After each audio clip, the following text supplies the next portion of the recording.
Hydraulic leak diagnosis without losing your mind. Introduction.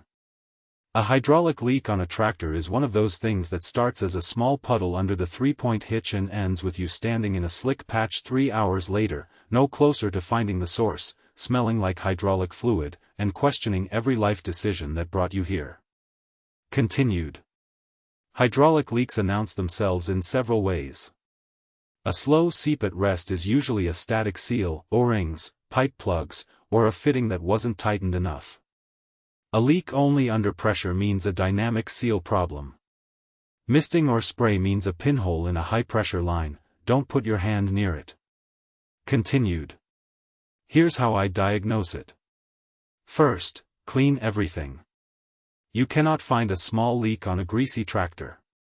Second, find the high point, hydraulic fluid runs downhill. Third, use UV dye, best $15 diagnostic tool I own. Fourth, check the easy stuff first, fittings loosen up, drain plugs vibrate loose. Fifth, cycle the system to isolate the circuit. Continued.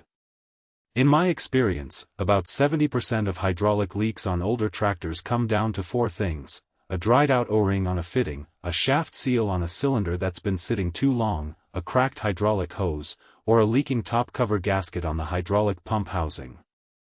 Continued. Once you've found the source, fix it right. Use the correct seal kit. Don't substitute generic O-rings on a high-pressure hydraulic fitting. Follow the service manual for your specific model. Find yours at themanualstore.com. Get the service manual at themanualstore.com. Link in the description below. Don't